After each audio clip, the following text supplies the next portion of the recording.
Hola, buenas noches. Ya estamos aquí, fieles a nuestra cita con el misterio, y estamos listos para compartir 4 horas en estas 2 ediciones del fin de semana del Espacio en Blanco, hasta las 4, las 3 en las Islas Canarias.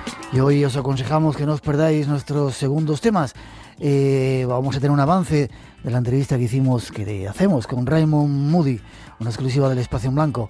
Luego estará Olga Rodríguez, que nos va a llevar a algunos lugares, a algunos de esos países más peligrosos en este momento, a conocer ciertas vidas de personajes que explican un poco su historia y algunas otras sorpresas. Pero ahora, nuestro primer tema, estos son algunos datos que queremos daros.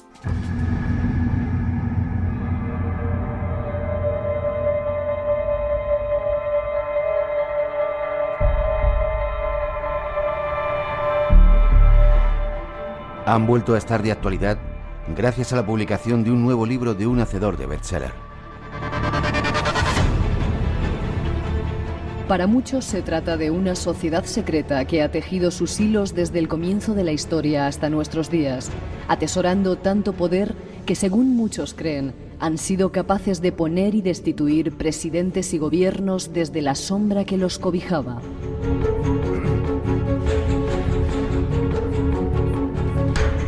Hoy en día siguen estando activos y vigentes, desarrollando sus acciones lejos de las tinieblas que siempre les han cobijado.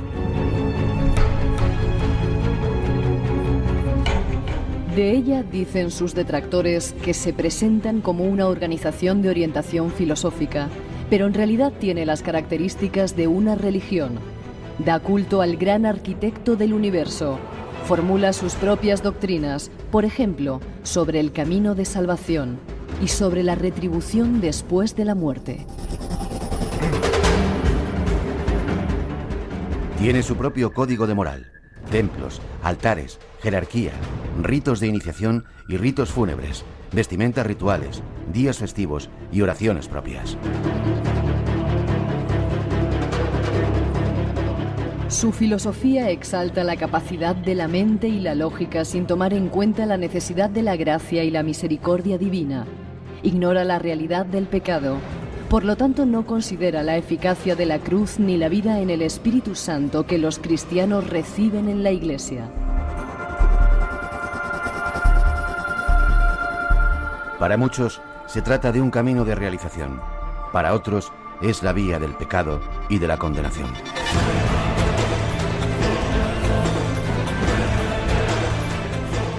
Nos referimos a la masonería. Y esta noche venimos dispuestos a traeros algunas claves de su existencia. Nos ayuda nuestro invitado.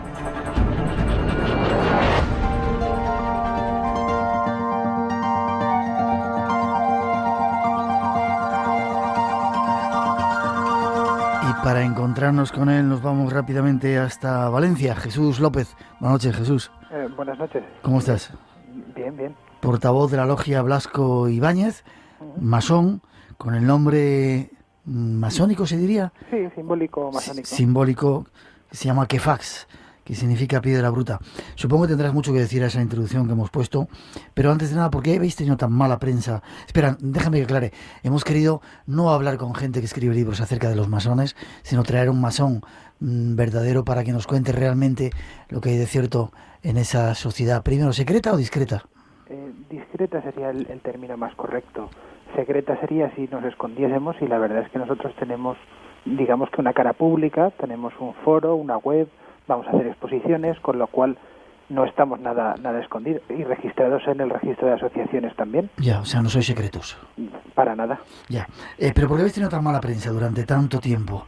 Quizá, bueno, tenemos un poco la idea de ese otro tiempo pasado en el que la conspiración judeo-masónica, sí. Teníais rabo y cuernos, erais un poco como el diablo. Bueno, la verdad es que es sumamente peligroso para cualquier tipo de totalitarismo o de dictadura, un grupo de gente que se reúne fuera del poder establecido y fuera del control, y que discurren, piensan y son capaces de decir cosas. Ya. Eso le da miedo a los totalitarismos, tanto de un signo como de otro, de derechas o de izquierdas, históricamente, tanto a Stalin, Hitler, fundamentalmente, a Franco, no digamos, y claro, es un tema que siempre a todos los dictadores o totalitarismos les ha afectado mucho. Ya. ¿Y tenéis cuernos y rabo, como decían de vosotros? Bueno, cuernos alguno puede ser, pero vamos, eso ya es un tema muy particular. De serie no lo lleváis, ¿no? No, de serie no.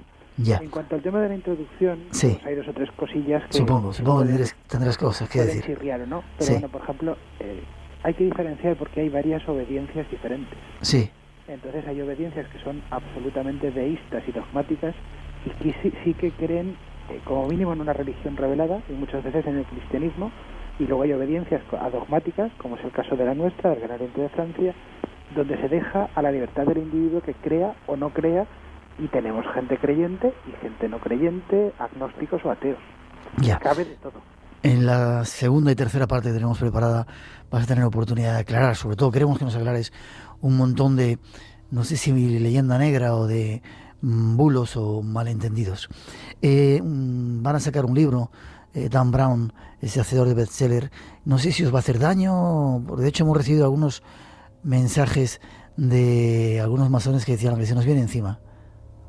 Se nos viene encima posiblemente más faena, más gente atraída por la curiosidad, pero en principio a nosotros no nos afecta, lo mismo que tenemos parte de la leyenda negra por el hecho de que habitualmente no contestamos a ningún tipo de provocación. Entonces aparece cualquier tipo de infundio, hasta histórico, como puede ser el protocolo de los sabios de Sion, Sí, que eso junta masonería, judaísmo, conspiración, todo en uno, y que realmente es un montaje que además se hizo históricamente hacia finales del siglo XVIII y que es un libro absolutamente montado que no tiene pies ni cabeza, y Ya. está además copiado de otro, con lo cual encima peor. Pero claro, como no contestamos a ninguna de esas cosas, habitualmente no lo hacemos, pues claro, se pueden ir creciendo y habiendo leyenda negra que tampoco nos molesta.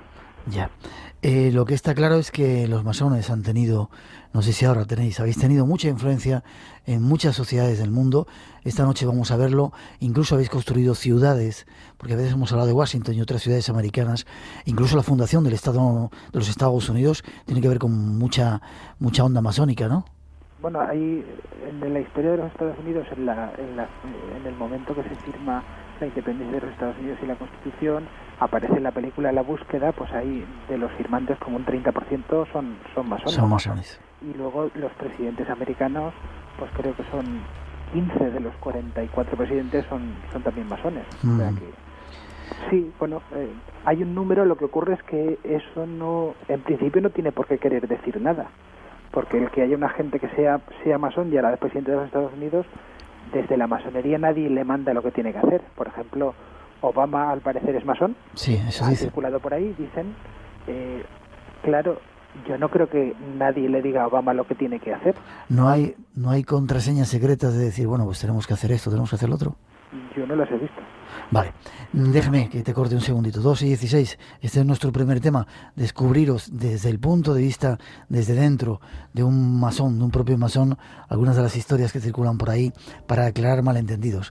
900-137-137, nuestro teléfono. Hay más, queremos averiguar su historia, de dónde vienen algunos presidentes que ha habido importantes, mucho acerca de los masones, y si queréis preguntar, nuestros teléfonos están abiertos. Te invito a escuchar esta siguiente introducción.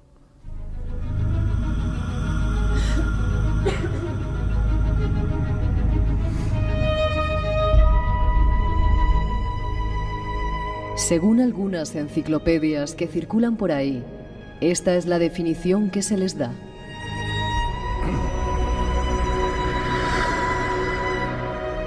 La francmasonería, o masonería, es una organización autodenominada como de carácter iniciático, filantrópico y filosófico. Sus miembros y simpatizantes sostienen que tiene como objetivo la búsqueda de la verdad y fomentar el desarrollo intelectual y moral del ser humano.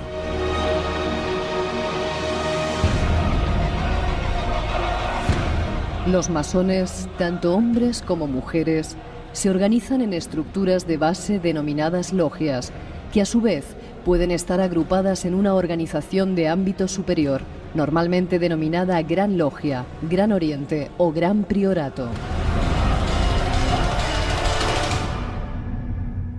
Aparecida en Europa entre finales del siglo XVII y principios del XVIII, la masonería moderna o especulativa ha sido descrita a menudo como un sistema particular de moral, ilustrada por símbolos. Se presenta a sí misma como una herramienta de formación, con un método particular que, basado en el simbolismo de la construcción, permite a sus miembros desarrollar su capacidad de escucha, de reflexión y de diálogo, para transmitir estos valores a su entorno.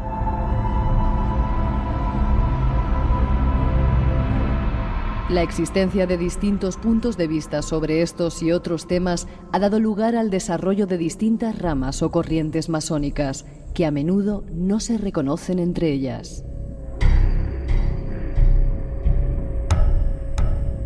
¿Corresponden estos conceptos a la verdad? Escuchemos a nuestro invitado. 2:19, 1:19 en las Islas Canarias. Insistimos, si queréis preguntar, esta es la oportunidad. 900-137-137 nuestro teléfono. Jesús, ¿sigues ahí, no? Sí, sigo aquí. Bueno, definición. Te hemos pedido que fueras lo más sintético y escueto que pudieras. ¿Qué significa o qué es la masonería? ¿Cómo se podía definir? Bueno, la masonería es una organización que intenta la mejora del individuo, y a través de la mejora del individuo, luego eso que se plasme a su entorno más cercano y a partir de ahí a la sociedad. Ya. ¿Aceptáis mujeres? ¿Perdona? Simplemente eso. ¿Es así de fácil? Sí, es así de fácil y de complicado a la vez, porque en sí el concepto es relativamente sencillo, pero luego es un arduo trabajo eso de trabajar continuamente. Ya. ¿Aceptáis mujeres? ¿En los masones hay mujeres? Hay mujeres, depende mucho de la obediencia. Vamos a ver, hay obediencias que no las admiten, reconocen, ni las quieren ni siquiera ver, ni quieren saber de ellas, que puede pasar, por ejemplo, en las obediencias que les suelen llamar regulares o dogmáticas, y en nuestro caso nosotros somos una logia masculina, pero admitimos mujeres de visita de las logias que tenemos reconocidas, que vienen las mujeres, habitualmente se sientan con nosotros, votan y sin ningún problema. También hay obediencias femeninas, que no admiten hombres en su seno. ¿Sí? Y luego hay obediencias mixtas. Ya. Nos tienes que explicar un poco qué significa eso de obediencias y por qué esos diferentes grupos. Bueno, pues vamos a ver, las obediencias, yo creo que deberíamos empezar en principio por la historia de la masonería moderna, digamos, la especulativa.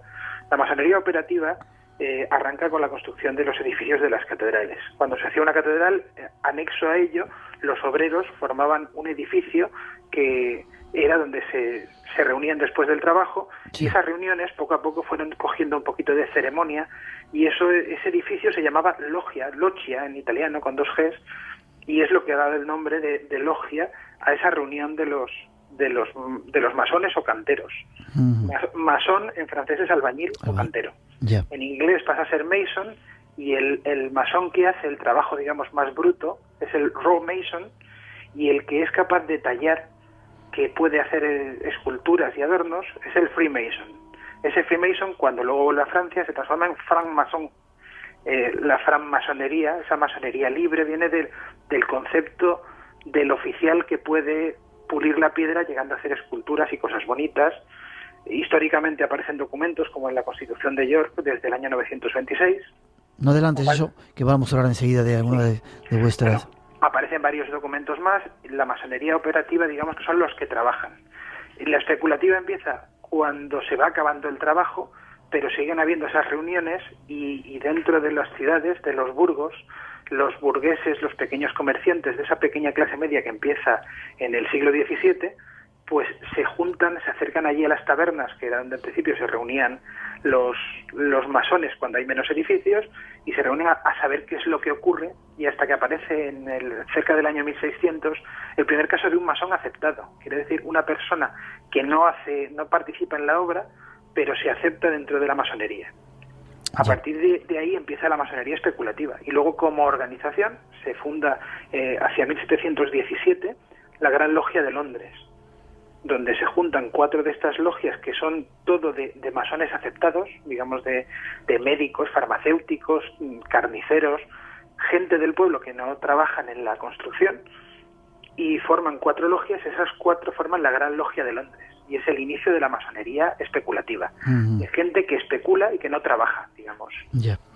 ¿En qué creéis vosotros? ¿En el gran hacedor del universo o el gran arquitecto? Bueno, vamos a ver, luego esa historia de la masonería continúa. Se establecen las primeras constituciones, ya se ponen por escrito. El pastor James Anderson en 1723 redacta por mandato del que era gran maestre en aquel momento, Anthony Sawyer, unas constituciones, las constituciones de los francmasones libres del año 1723, y a partir de ahí empieza esa organización. La masonería pasa unos años después, 4 o 5 años después, a Francia. De Francia también pasa a España, la trae aquí hacia 1728, luego pasa a Gibraltar, y es una sola organización. Pero esa organización, como ocurre con todas las cosas humanas, pues hay diferentes opiniones, corrientes, y se forman otras organizaciones que se separan. En el caso francés, a finales del siglo XVIII, se abandona el tema del gran arquitecto del universo. Ya no se vuelve a hablar de él y se deja a creencia de cada una de las personas lo que quiera creer o no creer. Entonces nosotros desde el siglo XVIII no tenemos nada que ver con el gran arquitecto del universo. Ya. Grados, estáis divididos en grados. ¿Es un camino de iniciación y de evolución? Es un camino de evolución y es una forma de trabajo. Se organizaba en la forma operativa. El que llegaba a una obra de aprendiz, ¿Sí? Tenía 7 años, que empezaba a picar piedra hasta que sabía hacer ciertas piedras. Cuando pasaban los 7 años ya era el aprendiz admitido. Después seguía trabajando hasta que decían que ya tenía ciertas condiciones para ser, digamos, el oficial de la obra. Todo eso son grados que luego en la especulativa se transforman igual. Se pasa a aprendiz, luego a oficial, aunque tenga otro nombre, y luego a maestro. Posteriormente a eso, pues hacia el final, hacia el siglo X, en el siglo XIX, se establecieron más grados aún.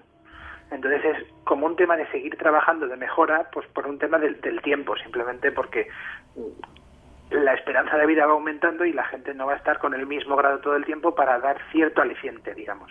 Ya. ¿Tú qué grado tienes? ¿Qué grado tienes? Pues ahora mismo el grado 14. 14. Ya. ¿El máximo es el 33?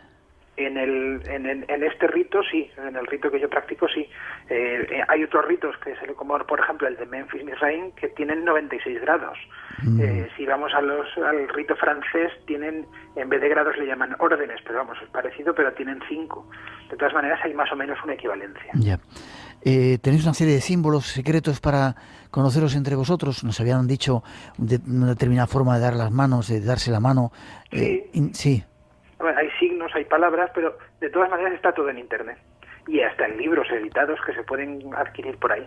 Pero sí, en principio son secretos. Nosotros no los divulgamos, pero la verdad es que están. Ya. ¿Lleváis vestimentas especiales?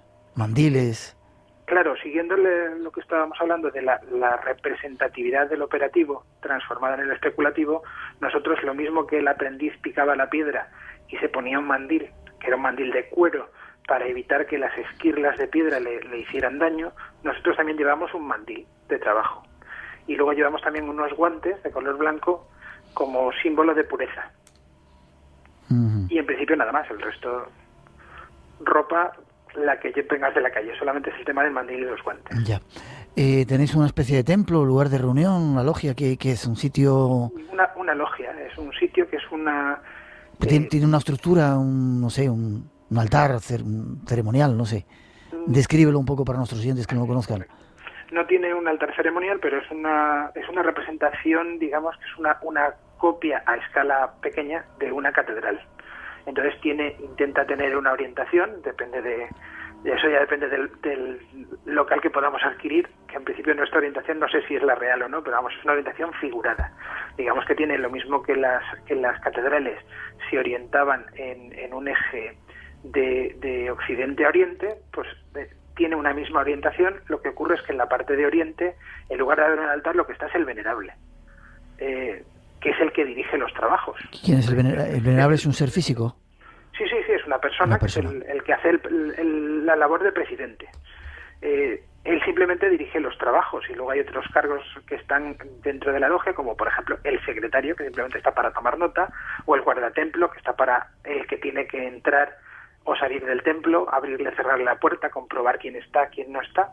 Sí. Y en principio esa orientación es este-oeste, y tenemos una representación de las ventanas que podía tener la catedral o unas cosas así simplemente. No Ya. No hay mucho más. Imagínate que yo quiero iniciarme, entrar en la orden. ¿Tengo que pasar un proceso de algún tipo? ¿Cómo sería cómo te hicieron a ti para admitirte en... Vamos a ver, el proceso pasa primero por ponerse, una persona se pone en contacto con nosotros. Sí.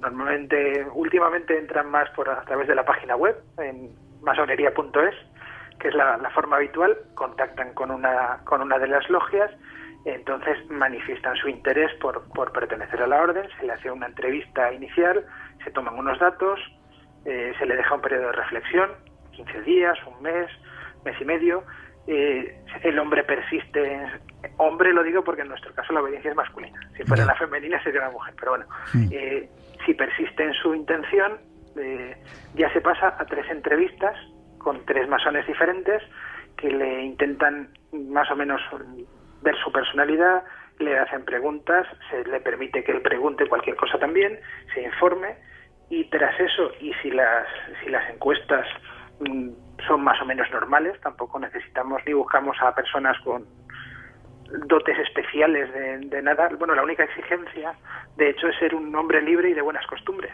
y poco más. Si esas entrevistas van a buen término, ya se pasa a una entrevista que le llamamos pase bajo venda, que ya es dentro del local de la logia. Pase bajo venda. Sí, con los ojos vendados. Sí. Para poder hacerle preguntas y si no continuase el proceso, que ni él haya visto a nadie, ni nadie le haya visto a él. Porque con los ojos vendados también se le reconoce menos. Y si ya todo eso funciona, ya se pasa a la iniciación y a la aceptación dentro de la logia. Y luego ya vas evolucionando, subiendo en esos Bueno, hay personas que no quieren y se quedan en un grado porque les apetece, sí, que eso también ocurre, y dicen, bueno, pues yo me quedo aquí y no quiero seguir. Y siguen viniendo a la logia, pero dicen, me quedo con el grado de maestro y no continúo más, o con el de oficial. Sí. Entonces tampoco se le obliga a nadie a nada. Ya. ¿Tenéis reuniones asiduas? Sí, nosotros solamente nos reunimos 2 veces al mes. 2 veces al mes. Excepto el periodo de verano, hacemos así un poquito de descanso. Normalmente nos reunimos cada 15 días. Vale. Están llegando un montón de preguntas que te voy a hacer dentro de un momentito, si te parece. Sí, sin ningún problema. 2:31, 1:31 en las Islas Canarias. Queremos avanzar un poco más. Queremos primero resolver las dudas que tengáis acerca de los masones. Tenemos un masón hoy con nosotros y queremos aclarar un poco esa leyenda negra que tienen ellos. Hay una segunda introducción que nos va a dar algunos datos más de esta orden. Secreta, no secreta, discreta, que esta noche estamos tocando.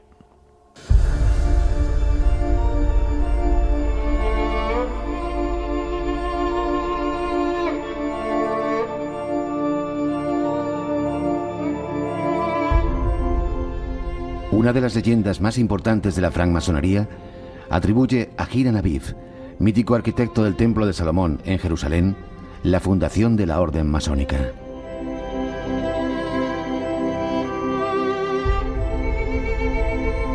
Algunos textos retrotraen el origen de la masonería a épocas de aún mayor antigüedad, llegando a considerar como fundadores a distintas figuras bíblicas, como Tubal-Caín, Moisés, Noé o el mismísimo Adán.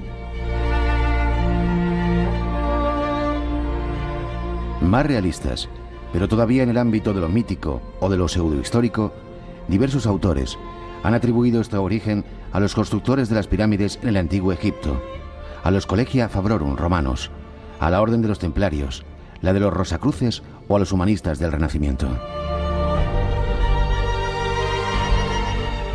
Es comúnmente aceptado que la francmasonería moderna procede de los gremios de constructores medievales de castillos y catedrales, que evolucionaron hacia comunidades de tipo especulativo e intelectual, conservando parte de sus antiguos ritos y símbolos.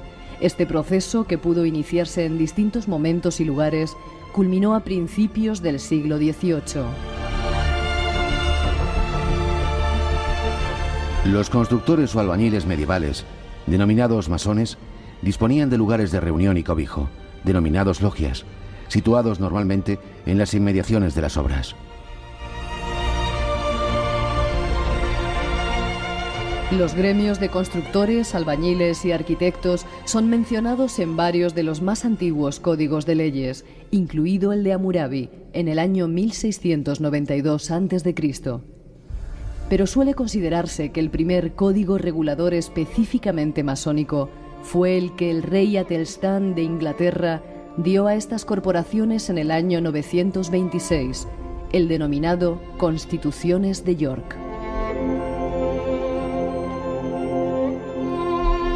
Este manuscrito se perdió en el siglo XV y fue reescrito de memoria por los que lo conocían.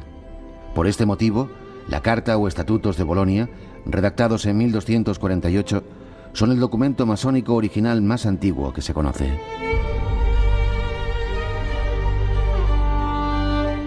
Le siguen en antigüedad otros documentos, como el poema Regius o manuscrito Halliwell, en el año 1390, el manuscrito Cook, de 1410, o el manuscrito de Estrasburgo, de 1459. Todos estos manuscritos se refieren a la masonería operativa o gremial, de la que especifican sobre todo las reglas del oficio, y los historiadores suelen referirse a ellas en un sentido genérico como constituciones góticas. Esta es parte de la historia y del origen de la masonería. Pero hay más.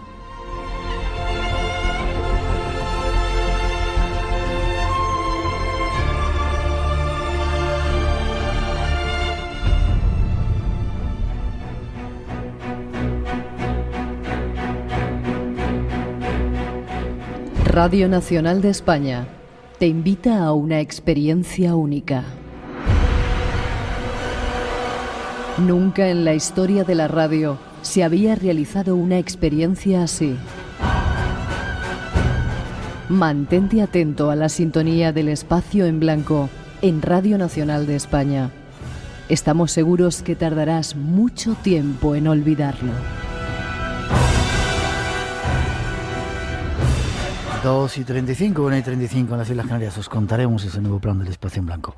900-137-137 por si queréis intervenir esta noche hablando de masones. ¿Estás por ahí todavía, Jesús? Sí, por supuesto. ¿Tienes algo que decir a esa introducción que hemos puesto de un poco el origen? No, está muy bien documentada. Lo único es, bueno, la parte histórica, digamos, comprobada, confirmada.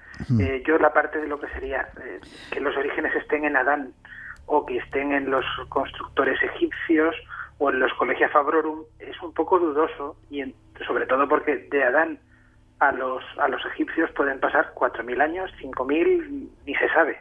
Y de los constructores de las pirámides egipcias hasta los Collegia Fabrorum, pues tenemos también una diferencia de años de unos 3.000 años posiblemente. Con lo cual esos saltos, no sé, esa cadena de transmisión de conocimiento a través de dónde podía pasar. Con lo cual resulta un poco extraño. Y luego incluso de los Collegia Fabrorum que había famosos, a los Magistri Comacini, que también se nombran en algún sitio, los constructores del lago de Como, también hay un salto de 200 o 300 años. Y de ahí hasta que conocemos realmente tenemos datos históricos de masonería, ya estamos hablando del año 926, como bien habéis dicho, que son las Constituciones de York. Y ahí ya empezamos a tener documentos fehacientes y a tener notas, y decir, esto existe. Y a partir de ahí tenemos una serie de documentos que, como un goteo, cada 40, 30 años, pues tenemos algún documento que lo sigue constatando. Y de los que habéis dicho, el más importante es el del año 1459, que es donde ya creo que se llama Constitución de los Masones de Estrasburgo. Ya incluso lleva, hasta las anteriores ponía canteros, estatuto de canteros, la carta Regius, el poema no sé qué, pero bueno, este ya es el que aparece la denominación de masones, incluso en el año 1459. Y a partir de ahí ya enlaza con lo que comentábamos antes, ya de la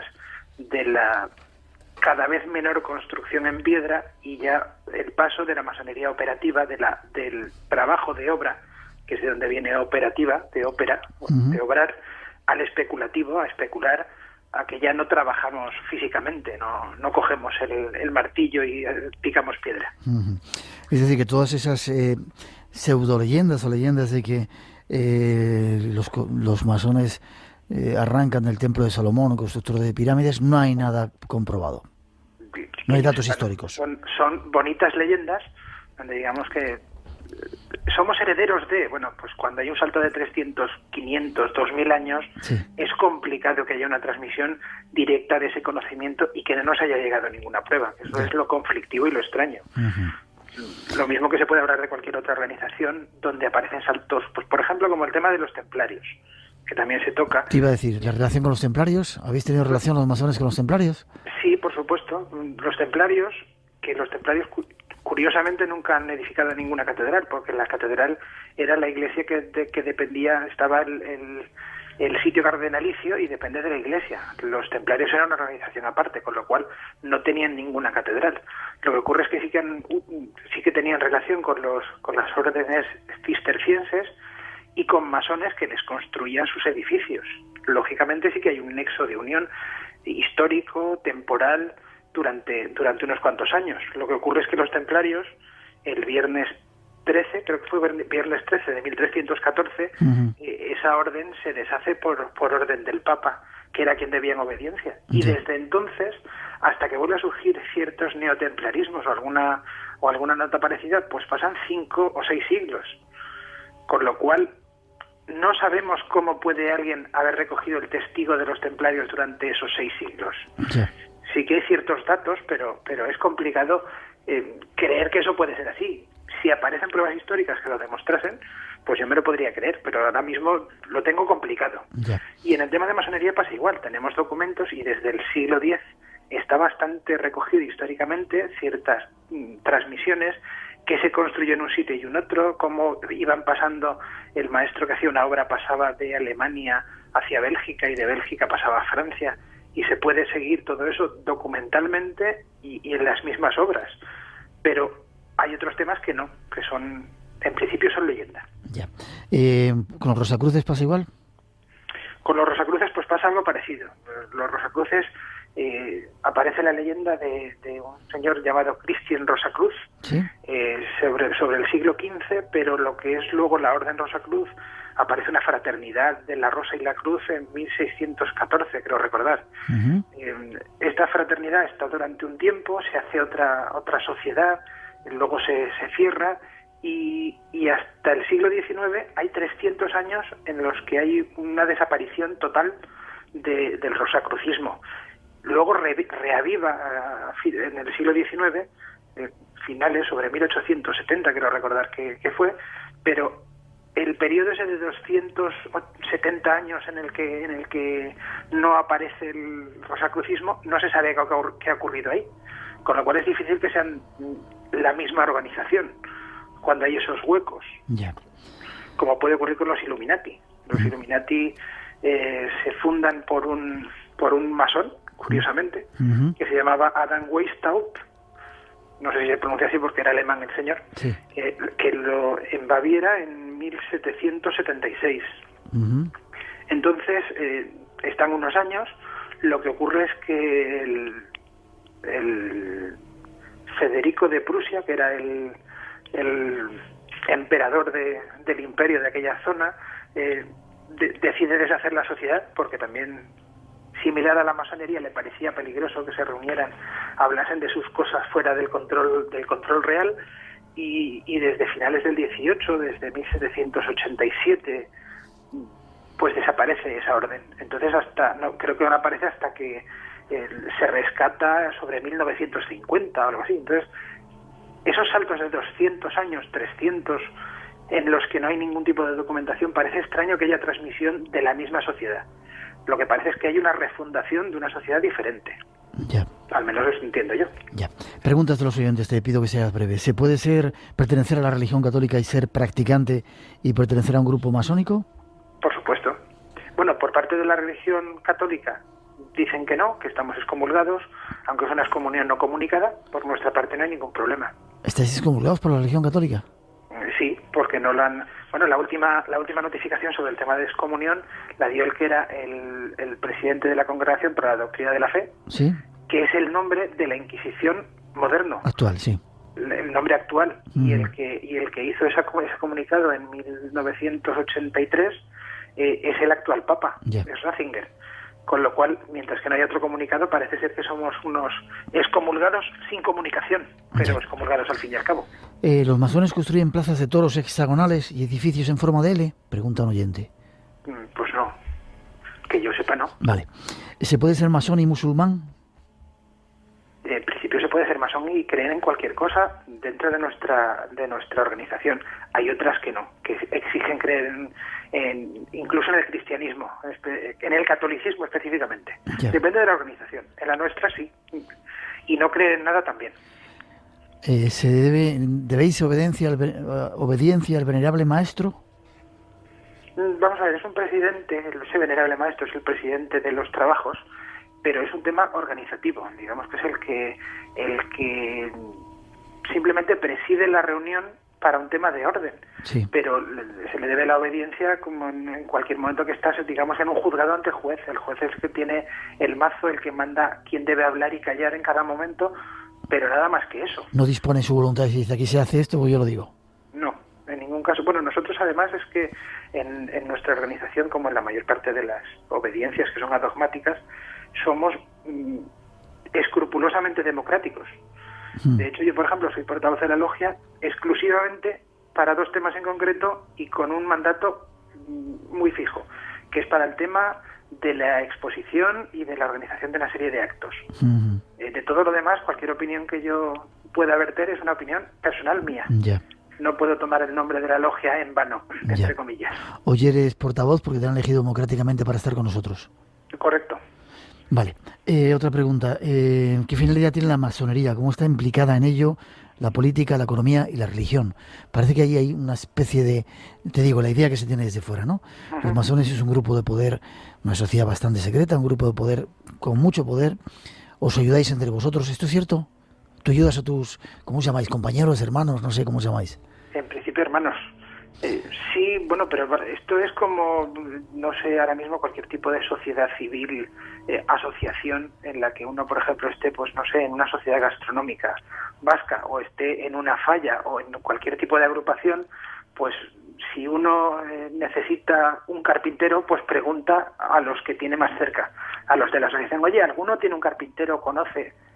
Pero vamos, fuera de una cosa así de relación muy de calle, no tenemos ninguna otra cosa.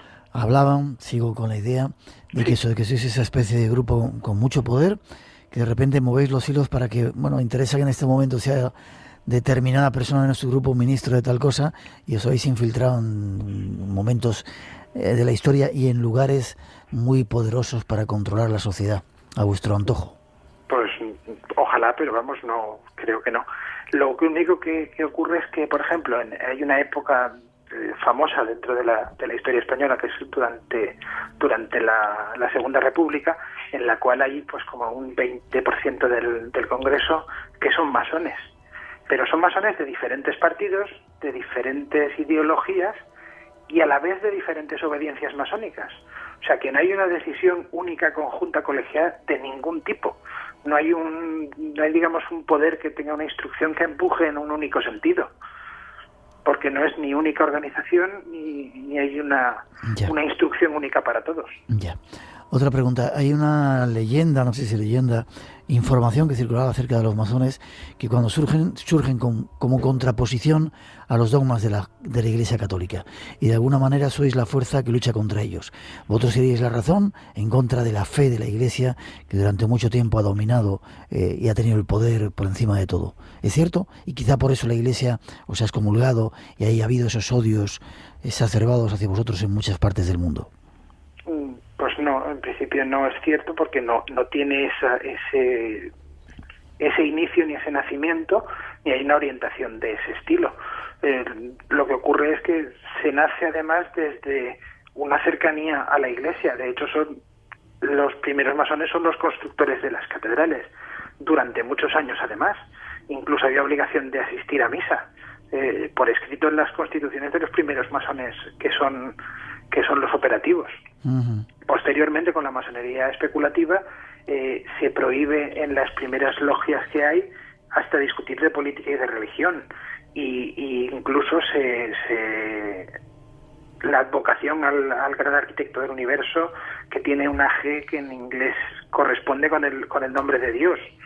Incluso hay un enfoque religioso inicialmente en la masonería, con lo cual la parte en contra de la religión no tenemos nada. Nosotros, desde nuestra obediencia, sobre todo sí que estamos muy a favor de la laicidad, pero no del anticlericalismo. No tenemos en contra de la Iglesia en particular, de ninguna iglesia.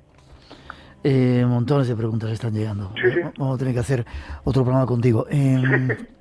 Espera, que se me olvidó una que yo quería hacerte. Bueno, ¿existen sacerdotes que sean masones? Históricamente existen, y hay bastantes.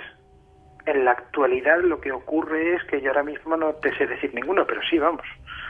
No tengo, por ejemplo, es que claro, nosotros en la obediencia en la que nosotros estamos, aunque tenemos unas cuantas logias en España, principalmente está radicada en Francia, aunque también está en más países, porque también está en Estados Unidos, en Londres, en Alemania, en Italia.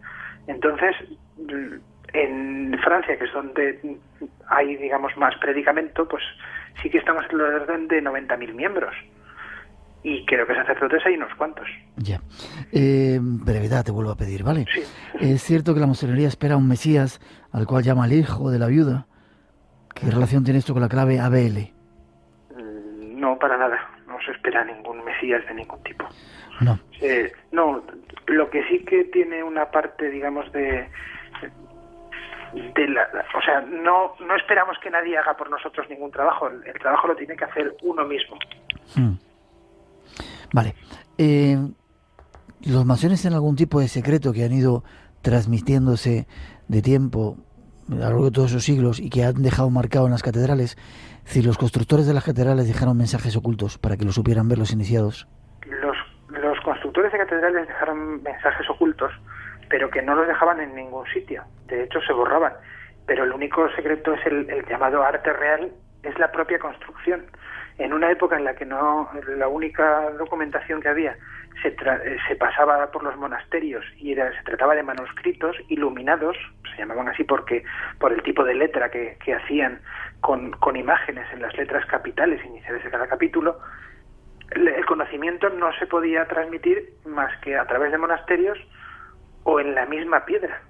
Entonces es muy complicado, por ejemplo, el equilibrio de fuerzas necesario para montar un arco, para hacer una cúpula, para una serie de construcciones, y ese es el conocimiento que los maestros de obra transmitían en principio a sus hijos, a los que iban a ser sus sucesores, y era el conocimiento de lo que se llamaba el arte real, que era el arte de la construcción, pero era algo que era difícil de transmitir de otra forma que en la obra y a través de muchos años. Ya.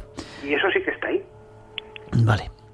Hay una tercera parte del programa que queremos emitir. Son algunos datos de algunos masones famosos. Escuchemos. Hacia otros mundos.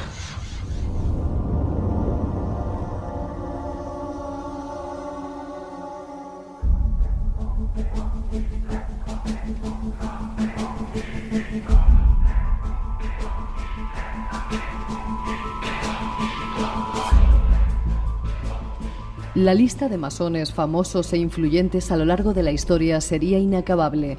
Sirvan estos nombres a modo de ejemplo. Abraham Lincoln, presidente de Estados Unidos, defensor de los derechos humanos. Alejandro Dumas, escritor, autor de la novela El Conde de Montecristo. Benito Juárez, libertador y presidente de México.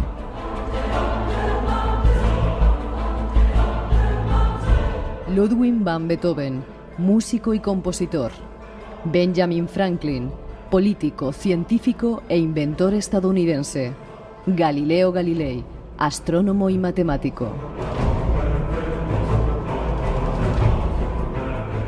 Franklin Roosevelt, presidente norteamericano. Mahatma Gandhi, padre de la independencia india, abogado y gran defensor de los derechos fundamentales del hombre. Isaac Newton, matemático. Mikhail Gorbachev, Ronald Reagan, presidente de la URSS y de Estados Unidos. John Wayne, actor de cine. Louis Armstrong, músico. Giuseppe Garibaldi, navegante y padre de la nación italiana.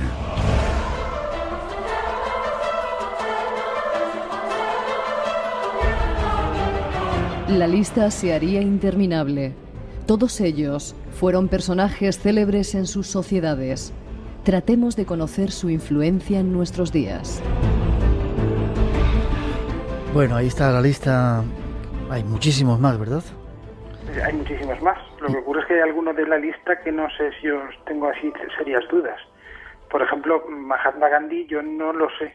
Tengo dudas de que fuera masón. Está nuestro servicio. Puede ser. No, tampoco los vamos a conocer a todos, por supuesto. Nuestro servicio de luego, documentación es bueno y salía, a mí también me extrañó, pero salía entre igual que John Wayne o... Sí, no, eso sí, pero por ejemplo Galileo Galilei es complicado porque Galileo es del siglo XVI. Claro. Y la masonería en sí hasta el siglo XVII no comienza. Siglo XVII incluso ya más bien el XVIII. Yeah. Galileo murió bastante antes y en esa época lo que había era masonería operativa y además un residuo en Francia y en Inglaterra, con lo cual muy alejado de Galileo, que tampoco lo veo en una obra picando piedra. De hecho, al final de su vida estuvo encerrado por la Iglesia porque estaba con una condena en la cual estaba en una especie de arresto domiciliario. Nos quedan 3 minutos. Además quiero que anuncies una actividad que vais a hacer. Masones actuales. ¿Obama, dices? Bueno, vamos a ver. Los masones es que tienen que ellos haber dado permiso para que se manifieste su condición. O sea, yo no puedo dar el nombre de nadie que no quiera él mismo revelarlo. Por ejemplo, pues puede ser Jerónimo Saavedra, creo que en su momento lo dijo, ¿sí? O Amando Hurtado, que es un autor español bastante conocido, pero de otra persona que no lo quiera decir, nosotros tampoco podemos revelarlo. Ya. ¿En el gobierno actual hay masones? Debe haber alguno, pero vamos, que yo sepa, no. Ya. ¿Por qué, preguntas que nos hacen, por qué se tiene miedo a los masones? Pues porque, vamos a ver, por ejemplo, el tema de la pregunta de ¿el gobierno actual hay masones? Pues puede haberlos o no, pero como normalmente tampoco se revela su condición, pues es el miedo a lo desconocido. Digamos que es un miedo atávico, pero yo creo que no hay nada que temer. Desde luego yo no doy miedo. Si me ve alguien por la calle no asusto. Ya. ¿Os está haciendo daño, os va a hacer daño ese libro que acabará siendo una película de Dan Brown? No, puede contener alguna inexactitud, pero vamos, en principio ningún daño. Yo, de hecho, seguro que lo pienso leer. Ya. Me lo dejan el domingo un amigo que se lo ha comprado y lo leo la semana que viene. Bien.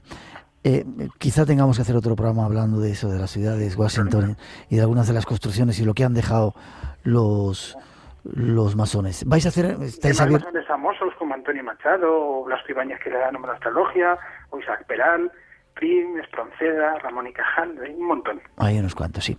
¿Estáis abiertos a que la gente vaya a ver lo que estáis haciendo, no? Sí, bueno, vamos a empezar ahora en diciembre, a partir del 17 de diciembre en Valencia, una exposición que es Masonería e Ilustración.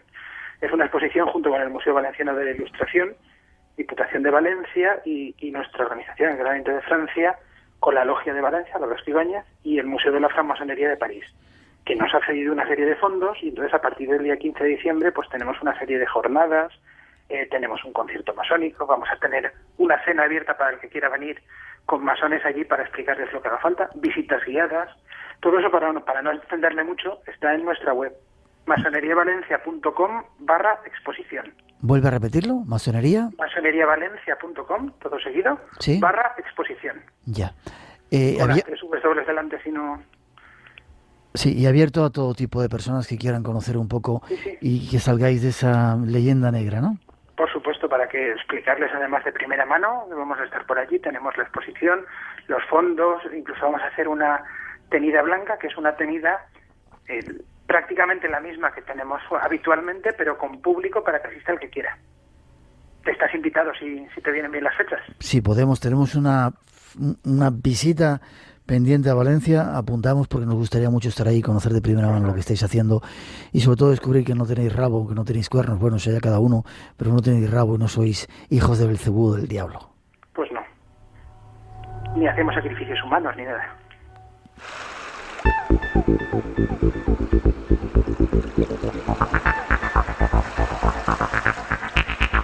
Se nos han quedado un montón de preguntas. Fíjate, si la masonería protege la sangre sagrada de la élite, qué orientación magnética o verdadera utilizan en los centros, en vuestros centros de reuniones, si el último fin de la masonería es influir en la sociedad. Te agradezco que hayas venido al programa. Vuelve a repetir esa dirección por si quieren interesarse por esas actividades que vais a tener, Jesús. www.masoneriavalencia.com/exposición. Ahí está la dirección. Gracias por haber estado con nosotros. Te emplazo para otro programa y seguir hablando de ello. ¿Te parece? Por supuesto, los que hagan falta. Un fuerte abrazo. Nos vemos pronto. Un fuerte abrazo, muchas gracias. Hasta luego. Llegan las noticias de las 3, las 2 en las Islas Canarias. En la segunda hora nos encontraremos con Raymond Moody. Hablaremos también con una periodista de raza, un ser al que admiramos y tenemos mucho cariño, que nos va a llevar de viaje por diferentes lugares y mucho más aquí en el Espacio en Blanco. No os vayáis, 900-137-137, nuestro teléfono con premios que os están esperando. Mañana más, la segunda edición del Espacio en Blanco. Os hablaremos de las luces de los muertos, invitaremos a unas cuantas brujas y no queremos caer en ese contagio de esa noche que dicen los americanos. Queremos reivindicar nuestras tradiciones, hablaremos de ello, la noche de Samaín, la noche de los muertos, no tiene nada que ver con eso que nos quieren vender los americanos. Queremos reivindicarlo y os lo contaremos aquí en el Espacio en Blanco. No os lo perdáis, serán temas interesantes. Y ahora seguimos, hemos sido el único programa que hemos tenido una entrevista con Raymond Moody en exclusiva. Os vamos a ofrecer un pequeño fragmento, un adelanto de lo que va a contar seguramente mañana, esos avances y de ese estudio. Raymond Moody fue ese psiquiatra que nos enseñó a todos que existía una vida después de esta. Sigue investigando, fijaros lo que nos contaba.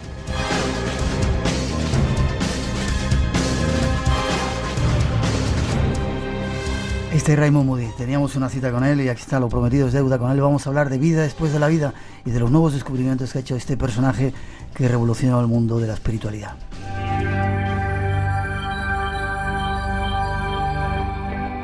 Raymond, pues empezamos con la entrevista. ¿Qué ha cambiado desde los primeros estudios que hiciste cuando contaste y revelaste a todo el mundo esa secuencia de vida después de la vida?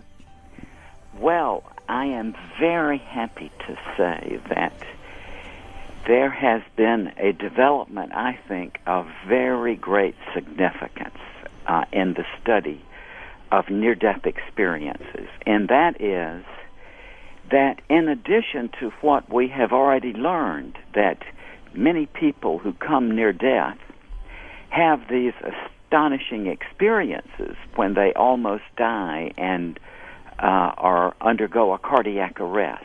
I was saying that in addition to what we already know about near-death experiences, we have now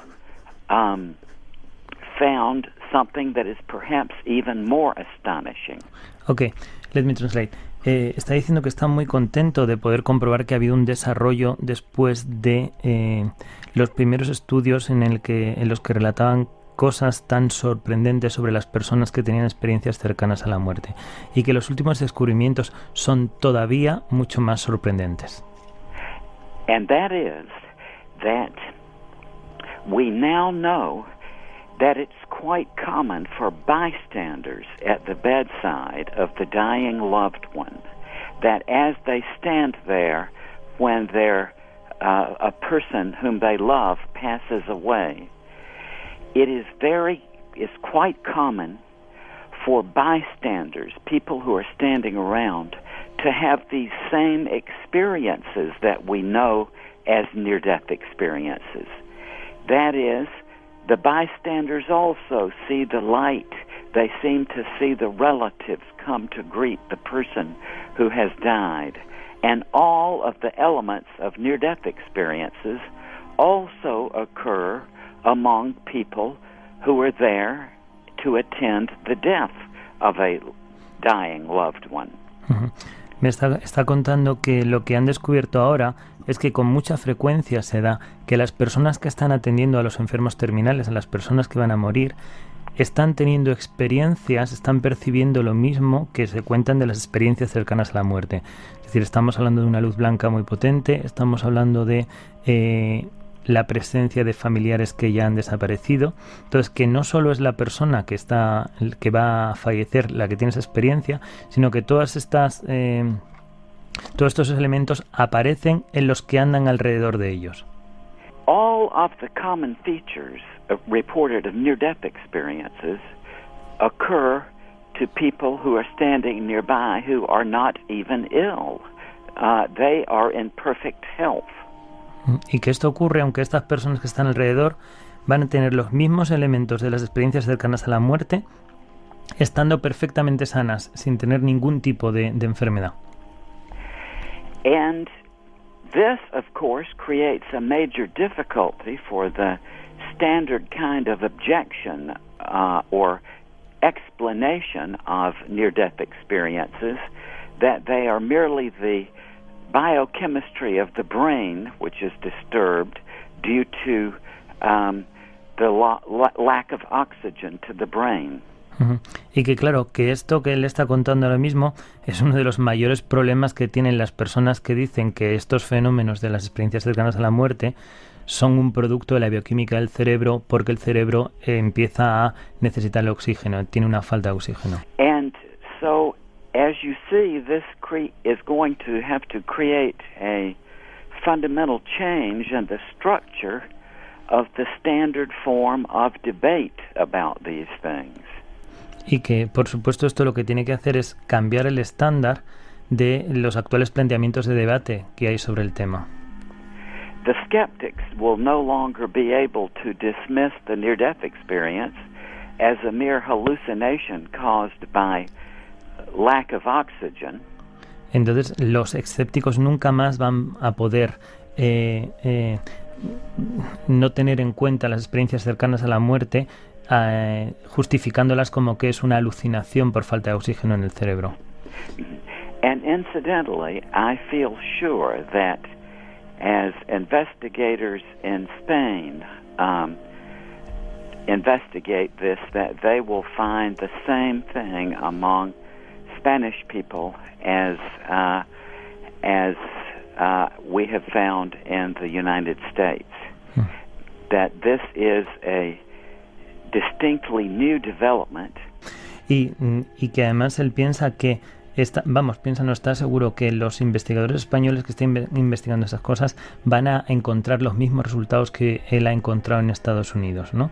Que es un fenómeno que sienta las nuevas bases sobre la investigación, las experiencias cercanas a la muerte.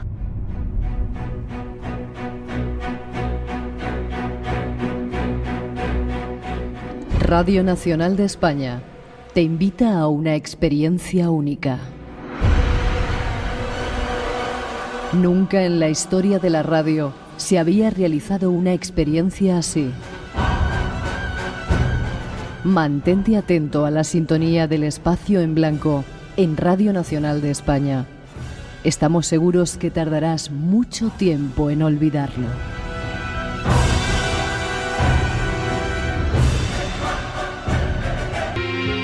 Tres y 14, 2 y 14 en las Islas Canarias. Será un aperitivo, un avance de la entrevista en exclusiva que hemos mantenido con Raymond Moody. Agradecer a Pedro Espadas, nuestro compañero que nos servía de traductor. Y hay impresionantes revelaciones, habéis oído un avance. No solamente las personas que están cerca de esa muerte aparente son las que viven la experiencia del túnel, sino también la gente que está a su alrededor, médicos, familiares. Ya veréis que lo que nos cuenta Raymond Moody es apasionante. Enseguida nos vamos con Olga Rodríguez a contaros historias de algunos de los lugares más peligrosos del mundo, pero antes información de algo que tiene que ver con Raymond Moody.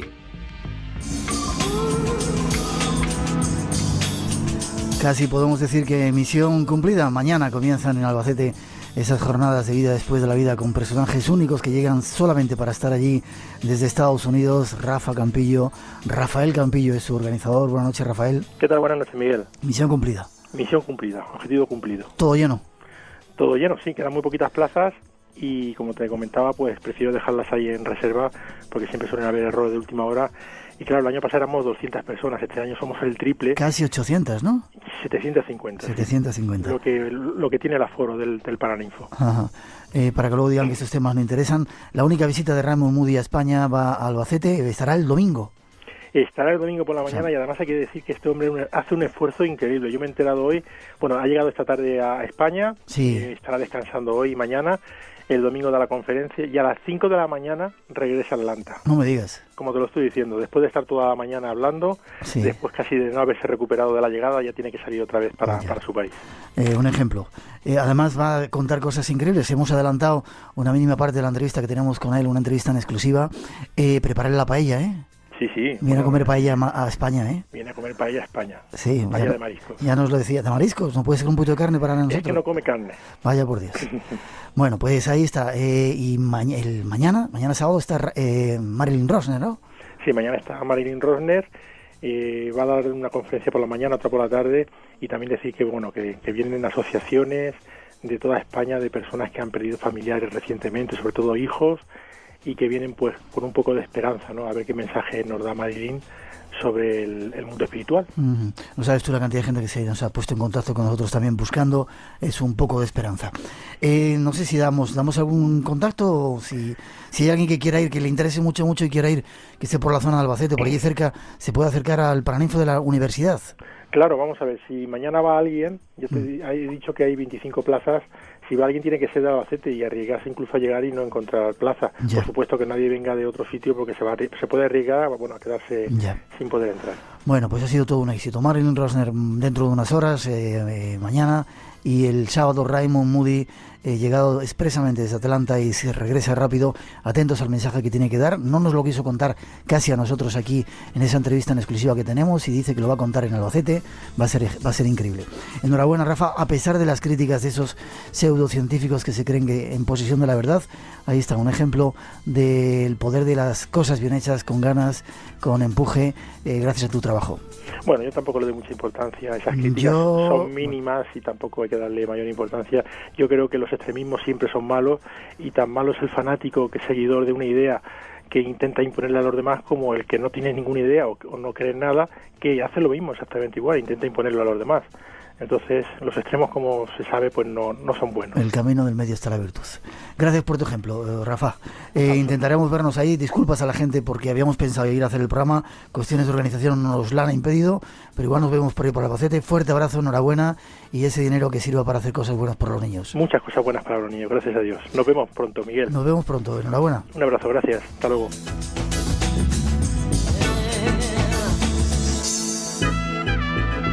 Si te gusta el misterio y lo desconocido, tienes una cita con nosotros. Espacio en Blanco, en Radio Nacional de España, con Miguel Blanco.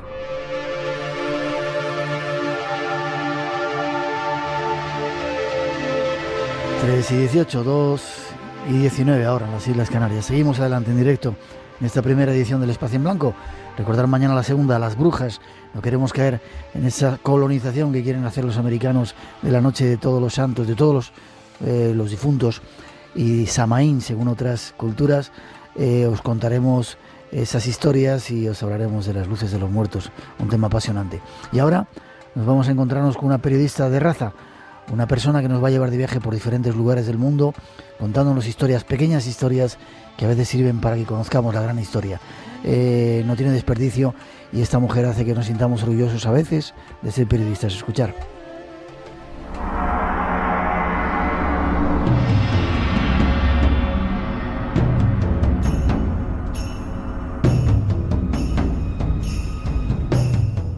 Durante los próximos minutos queremos desvelaros algunas intensas historias reflejadas en un libro escrito por una compañera. Ella misma nos cuenta. Los protagonistas de El hombre mojado no teme la lluvia son hombres y mujeres que he ido conociendo en mis estancias en Irak, Israel, los territorios palestinos, Líbano, Siria, Egipto y Afganistán.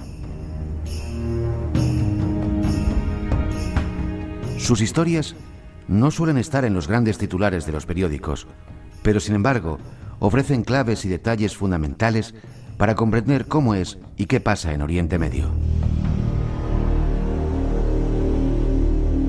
Sus vidas son una prueba de cómo esa región sigue siendo víctima del colonialismo político que operó a finales del siglo XIX y en la primera mitad del siglo XX, y que posteriormente derivó en un neocolonialismo. Son un ejemplo claro de cómo la tierra, el poder y los beneficios económicos están por encima de los propios seres humanos. Uno de los protagonistas de la historia es Yasser Ali, un iraquí al que conocí en Bagdad hace años y que ha participado en la resistencia armada contra las tropas extranjeras. Cuando empecé a escribir, le pregunté si prefería que ocultara su identidad. Se quedó pensativo unos segundos y después contestó. Como dice el refrán iraquí, el hombre mojado no teme la lluvia. Ya no tengo nada que perder. No me preocupa que aparezca mi nombre. Y si quieres, con fotos.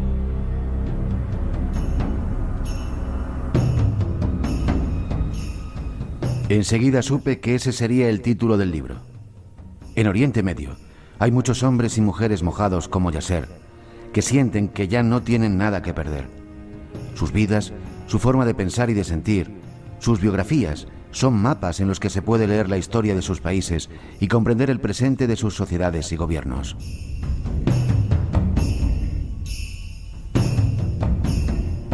El hombre mojado no teme la lluvia es una historia que intenta poner nombre, voz y rostro a gente que normalmente es presentada tan solo como integrante de una gran masa a la que llamamos los árabes, los musulmanes o los judíos.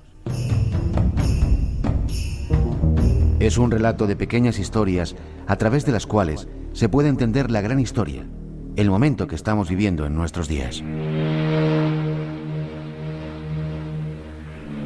Nos lo cuenta Olga Rodríguez, periodista, viajera y escritora.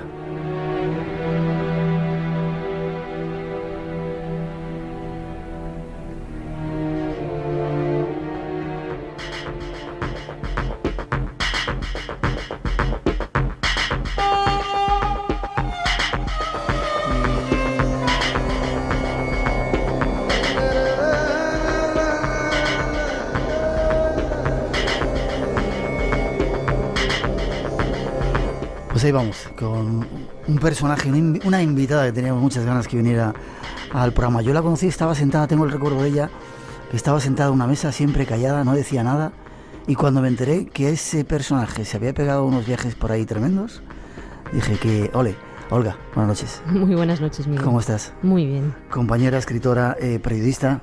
Nos conocimos en otra emisora, no vamos a decir cuál. Ahora estás trabajando en 4. Sí. Sí, y como una mujer como tú, además es preciosa, para los que no veis en la radio. Muchas gracias, hombre, es un poco exagerado, me parece a mí. Ya te digo, ¿te acuerdas cuando pasaba por ahí? No sé si te diste cuenta cómo te miraba. Estaba sentada en una mesa y decía, ¿y esta mujer? Nunca decía nada. Yo decía, ¿qué hará esta mujer? Pues se va por ahí de viaje, se pega unos viajes. Ahora hablamos de lo que has escrito. ¿Cómo vas a esos sitios? Tan peligrosos, además.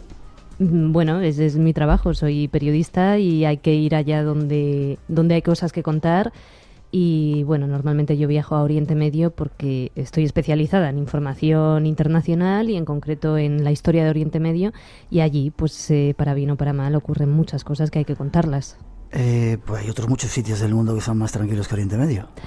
Sí, los hay, pero bueno, los periodistas tenemos que estar donde están los conflictos, donde está la gente que es silenciada y que no dispone de altavoces, porque yo creo que una de nuestras obligaciones como periodistas es dar voz a aquellos que no la tienen. Qué poca gente hace eso. Bueno, yo creo que hay mucha gente que quiere hacerlo, pero es difícil. Qué poca gente hace eso. No sé por dónde empezar. Hablaremos luego de libros. ¿Estuviste en Irak? Cuando todo el mogollón... Sí, ¿Cómo fue aquello? En 2003, durante la invasión, estuve en Irak y bueno, pues fue una de mis experiencias como periodista más inolvidables, más traumática y desde luego aquella experiencia marcó para siempre un antes y un después en mi vida a nivel personal y también a nivel profesional.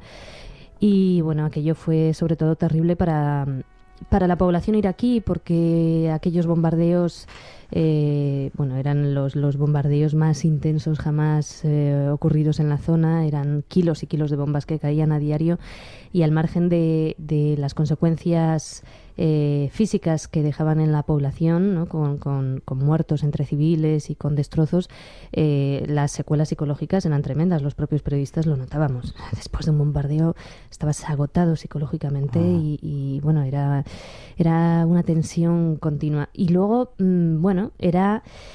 tú imagínate un régimen como la dictadura de Saddam Hussein, que llevaba tantos años en el poder, ver desplomarse ese régimen, ver cómo caía ese régimen de un día para otro, cómo llegaban tropas extranjeras invadiendo un país, una invasión que desde mi punto de vista y desde el punto de vista de tantos era una invasión ilegal, y cómo Irak se iba rompiendo por momentos, iba llegando el caos, se rompía el tejido social del país, porque es que enseguida pues todos los intelectuales, los profesionales liberales tuvieron que salir huyendo del país y huyendo de aquel caos y de aquella violencia, de aquellos saqueos que ocurrieron ante la mirada impasible de las tropas estadounidenses. Yo recuerdo... Saqueos, has dicho. Sí, yo recuerdo cómo fue saqueada la biblioteca de Bagdad, supongo que muchos de tus oyentes se acordarán también, y yo lo contemplaba, yo estaba frente a la biblioteca de Bagdad y veía cómo ardían los libros. ¿Sí? Y ante la mirada impasible de las tropas estadounidenses, que algunos soldados me consta que se sentían frustrados porque tenían orden de no intervenir. Lo cual, bueno, a mí me parece a día de hoy increíble, ¿no?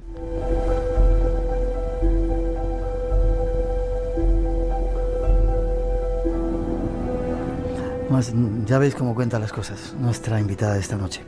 Dicen que esa zona es el paraíso. Sabes que dicen que el paraíso estaba situado entre los ríos Tigris y Éufrates. ¿Qué está pasando en el paraíso? Porque quizá sea el foco de tensión más importante que hay en el planeta, y para muchos que creen en profecías el origen de la posible tercera o yo no sé si cuarta guerra mundial. ¿Qué está pasando allí? Bueno, lo que pasa allí pasa en muchos sitios en el planeta, en realidad. Pasa que es una zona que tiene petróleo, pasa que es una zona...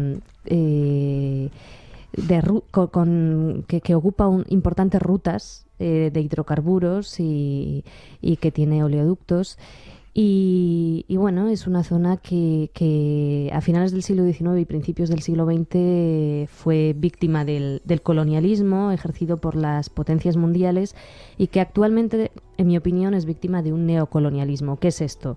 Bueno, pues es como algunas potencias aupan y derrocan gobiernos y explotan materias primas sin importarles las consecuencias sobre la población. El neocolonialismo, ¿qué es? Pues un colonialismo económico, por decirlo así, y actualmente, bueno, pues esa zona es víctima de esto. Y esto contribuye a que haya gobiernos autoritarios, a que las sociedades estén estancadas en algunas costumbres un tanto cuestionables. En fin, yo creo que es una zona que necesita liberarse del yugo y del control de las potencias mundiales, para poder buscar su propio camino y para poder también deshacerse de los gobiernos autoritarios que predominan en el área. Al final veremos si hay soluciones para esa zona. Estás diciendo que se hacen guerras, que los hombres no importan para nada, que son simplemente números, que no importa la gente que muera por proteger el petróleo o los pasos del petróleo por determinados países. Y los pasos del gas también por determinados países, sí. ¿El hombre vale tan poco? ¿El ser humano? El ser humano, yo creo que estamos en una época en la que el ser humano vale muy poco. Al fin y al cabo es el sistema en el que vivimos, ¿no? Lo que más vale es el dinero, lo que más vale es el poder, lo que cuenta son los beneficios económicos, las materias primas, y por todo ello se mata, con lo cual es evidente que vale eso más que las vidas humanas, desgraciadamente. El hombre mojado no teme la lluvia. Te habrán hecho muchas veces esa pregunta. ¿Qué es esta frase? ¿Qué significa? Olga. El hombre mojado no teme la lluvia es un refrán iraquí. Es un refrán iraquí que a mí me dice Yasser Ali, que es uno de los personajes que aparecen en este libro, que se titula así, El hombre mojado no teme la lluvia. Y Yasser Ali es un hombre al que yo conocí antes de la invasión de Irak y con el que me volví a encontrar durante la fase de bombardeos en Irak y posteriormente. Él, bueno, pues ha pasado una serie de peripecias vitales increíbles, porque fue arrestado y torturado, y su hermano también fue arrestado y fue torturado en la cárcel de Abu Ghraib. Ellos participaron en la resistencia armada iraquí contra las tropas de ocupación y finalmente tuvieron que exiliarse. ¿Las americanas te refieres? ¿O? Sí. Tuvieron que... Bueno, las tropas de ocupación también hay británicas, ¿no? Estadounidenses y británicas fundamentalmente. Tuvieron que exiliarse. Y es que algunos me han llamado la atención, perdón, lo que te corre, de ocupación, otros decían de liberación. Para ti son de ocupación. Bueno, para mí y para la ley internacional también, ¿no? Obviamente es una ocupación según la ley internacional. Entonces, bueno, pues finalmente se exiliaron y ahora están en Damasco, son refugiados. Esto la gente no lo sabe porque los medios de comunicación lamentablemente no hablamos mucho de esto, pero hay 5 millones de iraquíes desplazados desde 2003. 2,5 millones de ellos son refugiados que viven en Siria y en Jordania. Esto es una bomba de relojería. No tienen derecho al trabajo porque son refugiados y están allí esperando poder regresar a sus países. Cuando yo quise contar la historia de Yasser para el libro, le dije, oye, ¿qué hago? ¿Pongo tu nombre verdadero o cambio tu identidad? Porque a lo mejor quieres proteger tu identidad. Se quedó pensativo y me dijo, mira, hay un refrán iraquí que dice que el hombre mojado no teme la lluvia. Yo ya no tengo nada que perder, soy un hombre mojado que no teme la lluvia, así que pon mi nombre e incluso si quieres añade una foto. Yo creo que esto que me dice Yasser es aplicable a muchos hombres y mujeres de Oriente Medio. Muchos hombres y mujeres que pasan por las páginas de este libro, palestinos, libaneses, sirios, afganos y afganas, etcétera, que lo han perdido todo y que ante ello pues eligen caminos a veces extremos y otras veces eligen caminos muy valientes, porque precisamente por no tener nada que perder son valientes y saben cómo exigir justicia sin acobardarse. Espacio en Blanco. Un viaje al mundo de lo desconocido.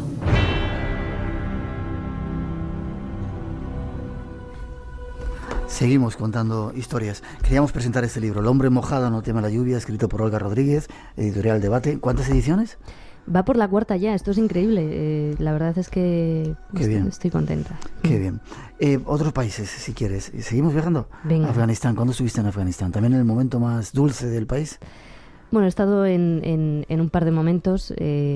Recuerdo con especial intensidad el año 2004, porque fue mi estancia más larga en el país. Estuve muchas semanas. Y bueno, fue cuando se celebraban las primeras elecciones de Afganistán. Y es muy curioso porque ahora que estamos hablando tanto del fraude de las elecciones afganas en este año, en 2009, en 2004 ya hubo fraude en las elecciones afganas. Lo que pasa que por aquel entonces, bueno, no se quiso hablar tanto de ello, pero todos los periodistas que estuvimos allí y todos los afganos lo vimos. Los afganos tenían que votar con tinta en su huella digital, ¿no? En el dedo, y era tinta indeleble teóricamente. Sin embargo, en muchas áreas esa tinta se borraba, con lo cual hubo afganos que votaron 4 y 5 veces. Y bueno, sin embargo, se dio por bueno el resultado porque era como el mal menor, ¿no? Esto nos hace plantearnos muchas cosas. Todo vale a cualquier precio, es decir, esto de exportar la democracia y decir que, bueno, que con que haya democracia, aunque sea una democracia tan sui generis como puede ser la afgana, ¿ya está todo arreglado? Evidentemente no. Afganistán a día de hoy es un auténtico caos. Las mujeres afganas siguen estando oprimidas, siguen siendo víctimas del machismo. Y bueno, y en el gobierno afgano hay incluso gobernantes que tienen las manos manchadas de sangre. Son lo que llaman allí señores de la guerra, que han participado en verdaderas atrocidades. Te quería preguntar, una mujer llega a esos países, ¿cómo te ven a ti? En esos países que teóricamente son un poco machistas o que la mujer tiene otro papel, de repente llega una mujer como tú y se mete ahí en medio de todo el follón. ¿Cómo te ven? La gente de la población, me refiero, sobre todo los hombres. Con curiosidad, ¿Te respetan, te dejan hacer? Me suelen respetar porque soy mujer occidental. Otra cosa es que si yo fuera una mujer de ellos, sería otro cantar, por supuesto. Pero bueno, soy una mujer occidental, algo exótico, una mujer que trabaja y que va a esos sitios y suelen respetarlo. Tienen asumido que las mujeres occidentales somos así.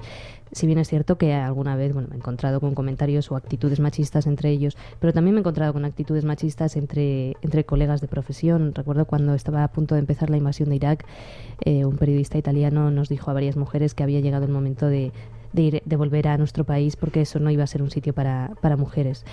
Tiene sus ventajas y sus inconvenientes, como todo en la vida.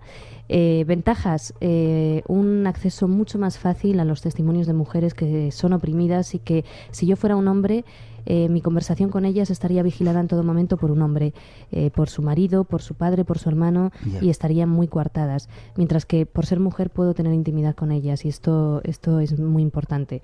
Por otro lado, tiene inconvenientes. Hay una periodista estadounidense, no recuerdo su nombre ahora, cubrió la guerra de Vietnam, y hace unos años leí un libro de ella cuando yo vivía en Nueva York, y ella decía: a lo largo de mi vida me han preguntado tantas veces qué es eso de ser corresponsal de guerra o de ir a determinados países de Oriente Medio y ser mujer, y al final termino respondiendo que no lo sé, porque como nunca he sido un hombre, no puedo comparar. Bueno, me parece una buena respuesta, ¿no?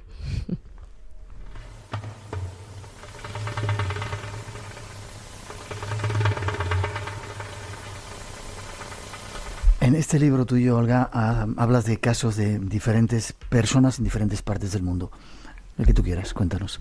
Yo estoy leyendo algunos y son increíblemente apasionantes. Bueno, porque además hablas de judíos, hablas de palestinos, hablas de un poco de todo. Sí, hablo de habitantes de 7 países o de 7 zonas, de Irak, de Afganistán, de Líbano, de Siria, de Israel, de los territorios palestinos ocupados, de Egipto. Y bueno, no sé, a mí hay un caso una historia que me toca especialmente la fibra, que es el de Yamila Abbas, que es una mujer iraquí que fue arrestada por las tropas estadounidenses, acusada de pertenecer a la resistencia iraquí. No tenía ninguna prueba contra ella, pero bueno, echaron la puerta de su casa abajo a altas horas de la madrugada, entraron y la detuvieron.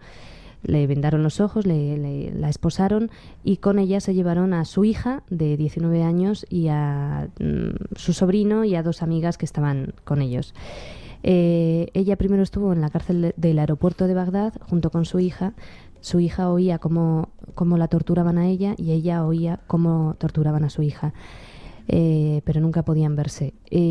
Su hija, Minal, de 19 años, fue arrestada con un camisón que tenía un pequeño imperdible en un costado. Y Minal tenía mucho miedo a ser violada a la cárcel, porque ella sabe que las mujeres corren un alto riesgo de ser violadas en estas cárceles. Entonces ella todas las noches apretaba con fuerza en su puño el imperdible y lo acariciaba diciendo: si me violan, si intentan violarme, me suicido con el imperdible. Lo cual yo creo que demuestra el grado de desesperación con el que vivió Minal. No la violaron finalmente, pero le obligaron a presenciar cómo violaban a 2 presos. Bueno, la historia de estas 2 mujeres que han salido adelante, que son unas supervivientes, que son fuertes, es una historia dramática, pero al mismo tiempo te llena de esperanza y de fuerza, porque si ellas siguen adelante, y no voy a desvelar cómo, bueno, pues nosotros que ante nuestros problemas mucho más nimios, pues podemos hacerlo también, ¿no? ¿Cómo enseñas de estar por ahí cuando ves realmente los problemas que tiene la gente y comparas con tú y dices: ¿de qué me estoy quejando yo? De que no tengo, de que me falta, yo que sé, un vídeo, un no sé qué. ¿Verdad? Qué increíble es cómo viven de otra forma por ahí en el mundo y cómo te enseña, ¿no? Sí, tú lo sabes porque también viajas mucho. La verdad, por eso decía antes que te cambia el orden de prioridades, porque yo tengo claro que la vida es corta, mucho más de lo que pensamos a veces, y que hay que disfrutarla, y que solo merece la pena las cosas importantes, y hay que dejarse de tonterías. Yo no quiero llegar a mi lecho de muerte y decir: pero bueno, la vida se me ha ido y no he dedicado el tiempo que quería a lo realmente importante, ¿no? Que es, bueno, a estar con los tuyos y, bueno, a tratar de ser buena persona y tratar de hacer un mundo mejor. Eso es lo realmente importante, el poder, el éxito, estos nuevos valores que tanto imperan y que a veces pensamos que tenemos la obligación de perseguirlos. Bueno, pues yo creo que son algo muy secundario. Lina es otra de las historias que cuentas. Lina es una chica, bueno, maravillosa. Vive en Líbano y es una refugiada palestina. Yo la conocí hace algunos años. Ella vive en un campo de refugiados de Beirut, en el campo de refugiados de Shatila, que sabéis que es conocido. Qué campo tan increíble, ¿verdad? es un foco de pobreza bestial. Perdón por el adjetivo, pero... A mí allí me detuvieron los de Hezbollah una vez y vaya historia. ¿Ah, sí? Sí. Pues, es un lugar donde viven refugiados palestinos desde 1948, que fueron expulsados de sus tierras por los israelíes y se refugiaron en Líbano. Y a día de hoy, pues los refugiados palestinos, como sabéis, no tienen derecho a casi nada. Es decir, no tienen derecho a la nacionalidad libanesa, no tienen derecho a acceder a buena parte de los trabajos que hay en Líbano. Hay 85 tipos diferentes de trabajo que un refugiado palestino no puede ejercer en Líbano. ¿85? Ajá. No tienen derecho a ser propietarios al 100% de sus casas, es decir, pueden vivir en ellas y sus descendientes también, casas por llamarlas de alguna manera, porque son construcciones de adobe en los campos de refugiados que están llenos de basura, y porque el Estado no se hace cargo de la limpieza de todas estas zonas, ¿no? Y esto ocurre en todos los países de la región que acogen a refugiados palestinos, excepto en Jordania, que es el único lugar que sí que otorga la nacionalidad jordana a los refugiados palestinos. Entonces, son ciudadanos ya no de segunda, sino de tercera. Y Lina, pues es una chica de 20 años que vive allí, y que su abuelo murió en la masacre de Sabra y Shatila, perpetrada por las milicias cristianas libanesas con la complicidad de las tropas israelíes. Y ella trata de salir adelante día a día. En estos momentos está estudiando una carrera en la universidad, pero me relató todas las dificultades a las que se tiene que enfrentar a diario, y que no son pocas. Con tu libro, mucha gente que lo ha leído dice que uno acaba entendiendo un poco lo que está ocurriendo en esa parte del mundo que, como te digo, para mí es muy crítica. A mí me gustaría tratar de que tú nos dieras esa tu impresión, ¿no? ¿Qué ha pasado en el Líbano, por ejemplo?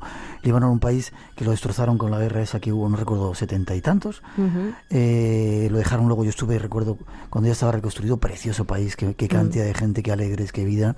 Y hace muy poco tiempo lo han vuelto a machacar. ¿Por qué? Cuando es un país tranquilito que está ahí, que no se mete con nadie, aparentemente. Líbano tuvo una guerra civil... ha sido víctima de varias guerras civiles, ha sido escenario de varias guerras civiles en el siglo XX, pero a la que tú te referías, que comenzó en 1975, fue una guerra que duró 15 años y que a día de hoy sigue sufriendo las secuelas de esa guerra, ¿no? Entre cristianos, además. Sí, estos son coletazos, por decirlo de alguna manera, del colonialismo. Esta es una de las causas, ¿no? Por eso antes me refería al colonialismo. ¿Por qué? Me explico. Porque cuando Líbano se convirtió en un territorio, Líbano anteriormente era una provincia de la Gran Siria, pero fue extendida en el reparto que se hicieron las potencias occidentales, Líbano fue separada de Siria y cayó bajo mandato francés. Entonces el mandato francés optó por dar prioridad a una minoría que era su aliada, que era la minoría cristiana que vivía en el país. Para ello creó un sistema de cuotas de poder que privilegiaba a esa minoría cristiana frente a la mayoría musulmana, chií y suní. Y esto, originó una serie de conflictos que desencadenaron en acciones violentas. Por otro lado, el tema de los palestinos, por eso siempre se dice que hasta que no se resuelva el conflicto palestino-israelí no se resolverá el resto de conflictos que hay en la región. Un poco de ello, si quieres. El tema de los palestinos también fue otro factor. ¿Por qué? Porque todos los milicianos palestinos y los refugiados palestinos, por aquel entonces, muchos de ellos tenían su base en Jordania, y las milicias palestinas armadas estaban en Jordania. Pero el rey jordano decidió expulsarlas con las armas. Es la acción conocida como Septiembre Negro, y todas las milicias palestinas se trasladaron a Líbano. Entonces allí se creó otra bomba de relojería, porque había milicianos armados palestinos que estaban empleando Líbano como su base, y que podían amenazar a los privilegios de la minoría cristiana. Los cristianos vieron con temor cómo la llegada de más musulmanes, porque la mayor parte de los palestinos eran musulmanes, aunque hay que recordar que hay muchos palestinos que son cristianos, pero bueno, la llegada de muchos palestinos musulmanes desde Jordania a Líbano podía dejar más evidencia aún, podía evidenciar que había una mayoría musulmana frente a una minoría cristiana. Y bueno, pues este fue el inicio de una serie de choques violentos que desencadenaron una guerra civil muy compleja de explicar, que yo trato de explicar en este libro de manera sencilla, a través de historias de vida, porque como decía el maestro Kapuczynski, a través de las pequeñas historias es como se puede entender bien la historia con mayúsculas, ¿no? Y yo procuro contextualizar y contar la historia, pero para un público general, a través de pequeñas historias. Y Líbano, que es un lugar muy complejo, yo creo que leyéndolo se entiende bastante bien qué ha pasado y qué está pasando actualmente. Como es un lugar que comparte frontera con Israel, bueno, pues Israel tiene Líbano siempre en su punto de mira, ¿no? ¿Alguna otra historia que te haya llamado la atención? Antes de ir, vamos a ir a hablar del conflicto árabe-israelita, si te parece, ya que has estado allí. ¿Alguna otra historia de personajes de fuera? Bueno, hay una persona a la que yo tengo especial cariño, que es Karim, es un egipcio, que es pluriempleado, trabaja todas las horas del reloj del día y bueno, porque Egipto es uno de los grandes aliados de Occidente en la región, pero no hay que olvidar que Egipto es un país que está que está gobernado con una especie de semidictadura, con un gobierno claramente corrupto y que con un gobierno que desde 1981 tiene impuesta una ley de emergencia que se llama, entonces impide el derecho a la huelga de la población egipcia, impide el derecho a la libre expresión de la población egipcia. Y bueno, pues Karim es un trabajador, un obrero de una fábrica textil que ha participado en huelgas que no han estado permitidas por el gobierno, en huelgas en las que exigían el aumento del sueldo porque no llegan a fin de mes. Ha habido lo que se ha llamado la crisis del pan, porque los egipcios pasan hambre, muchos de ellos, y no podían tener dinero ni para comprar pan. Y Karim, bueno, pues por participar en esa huelga fue encarcelado y denunció haber sido sometido a descargas eléctricas y a maltratos. Y bueno, pues cuento todo esto.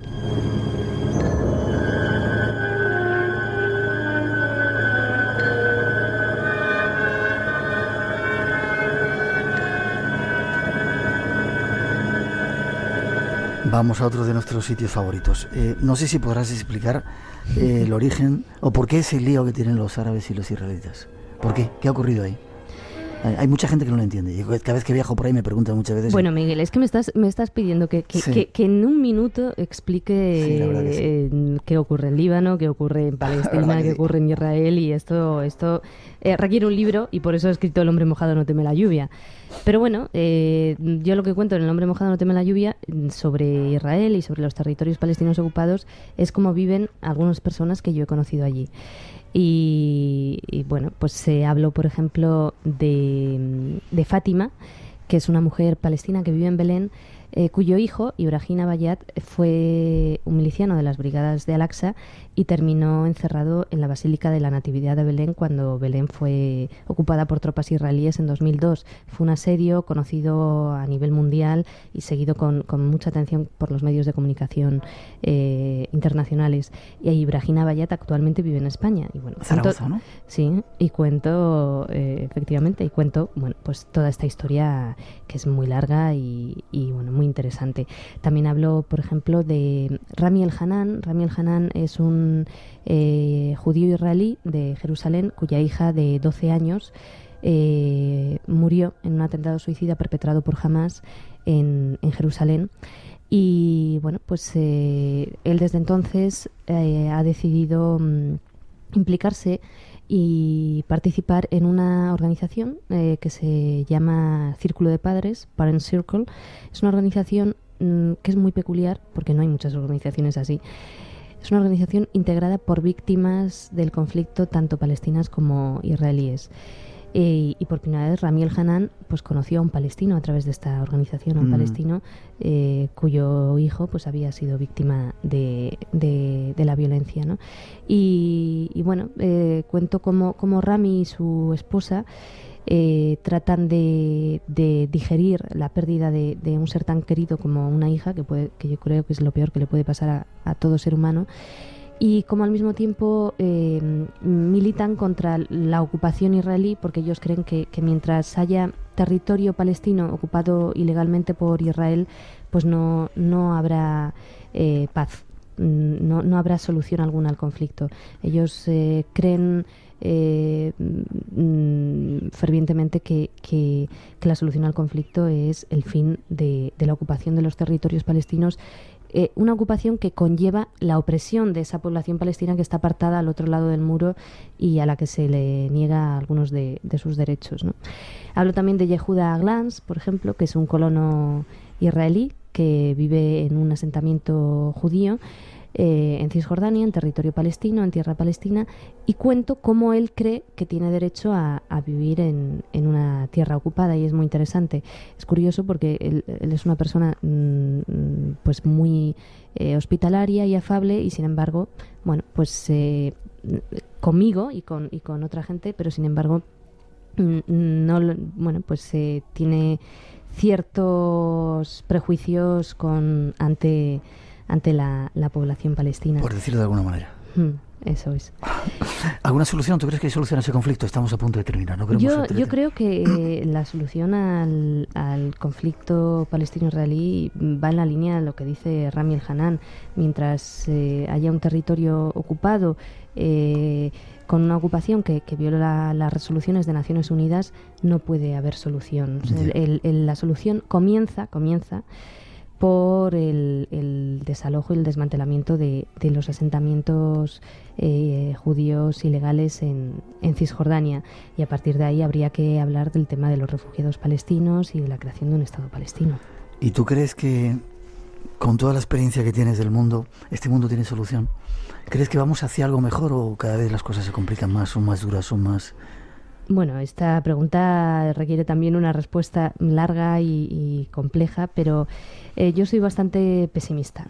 Porque creo que una cosa es cómo son presentadas las cosas sobre el papel, cómo es plasmada la tinta sobre el papel, donde todo parece que funciona y donde parece que hay justicia y donde parece que hay unas leyes que si se cumplen pues está muy bien, pero al final esas leyes se violan sistemáticamente a diario en muchas partes del mundo. Al final los poderosos pues disponen de un altavoz donde a diario lo usan para sus beneficios y a través del cual muchas veces solo dicen palabras huecas, y sin embargo hay otra parte del mundo que es la mayoritaria, porque nosotros no nos acordamos que somos una minoría. El primer mundo es una minoría, que la mayor parte del planeta vive de otra manera, muy diferente. Y pues eso, hay una buena parte del planeta que no tiene voz y que es silenciada y que es víctima y doblemente víctima, porque es víctima de estos desequilibrios mundiales que hay, ¿no? Y bueno, es víctima y pobre, ¿no? Mientras que otros nos hacemos ricos y cada vez más ricos. Y es doblemente víctima, digo, porque cuando una víctima, y esto ocurre mucho y también ocurre incluso en las relaciones personales y en las relaciones de familia, a veces cuando una víctima quiere denunciar lo que le ha pasado, a veces se le acusa de querer levantar una guerra o de querer remover cosas que es mejor no remover, pero es que las víctimas tienen derecho a la justicia también, ¿no? Entonces, bueno, yo soy bastante pesimista. Creo que se necesita una mayor dosis de solidaridad por parte de los gobiernos del primer mundo para que este planeta tan loco pueda alcanzar un equilibrio y algo de justicia. Pues casi nos vamos. Olga, los periodistas tienen la obligación de contar las historias, las cosas. Uh-huh. Sí. Eso a veces tiene un precio muy alto, pero ¿tú has pagado ese precio? ¿Lo estás pagando? Yo no, porque bueno, al menos sigo con vida, ¿no? Hay otros compañeros que se quedan en el camino. Aunque tiene un precio, sí, bueno, lo tiene, pero bueno, son asuntos personales, ¿no? Hay que hacer una especie de hay que amoldarse mentalmente a algunas cosas y reconciliarse con tu sociedad. Cuando llegas a esos sitios necesitas un proceso de reconciliación. Cuando vuelves, qué curioso. ¿Y por qué tenemos ese defecto de repente hay una desgracia, la cuentas en primera plana 2 días y al final te olvidas y la gente sigue sufriendo en Afganistán, sigue sufriendo en Líbano, sigue sufriendo en esos campos de refugiados, siguen sufriendo en Palestina, siguen sufriendo en Israel, ¿verdad? Y que poco nos acordamos de ellos. Porque hay algo que hacemos mal los medios de comunicación. Llamamos noticia solo aquello que no ocurre normalmente. Es decir, que todos los días muera gente de hambre no es noticia. Y yo creo que eso debería ser portada de los periódicos todos los días. Pero sí, es así, es muy frustrante. El hombre mojado no teme a la lluvia. Recomendamos el libro. Olga Rodríguez, nuestra invitada, editado por Debate. Gracias por tu ejemplo, Olga. Bueno, gracias a vosotros por haberme traído y gracias sobre todo a las personas que aparecen en este libro, que el ejemplo es el de ellos. Las pequeñas historias a veces te hacen que comprendas la gran historia, y así lo hace Olga en este libro. Si alguien se quiere poner en contacto contigo, preguntarte cosas, decirte cosas, ¿tienes algún sitio? Tengo un blog y ahí pueden tomar nota y contactar conmigo. Es radiocable.com, las 3 W, radiocable.com/Olga Rodríguez, todo junto. Olga Rodríguez, todo junto. Pues ahí estaremos en contacto. Gracias por haber venido. Espero no nos perdamos la pista, sigamos estando en contacto. Besos a tu niña y todo lo mejor para ti te deseamos. Muchas gracias, besos a ti y a los oyentes. Gracias por tu ejemplo.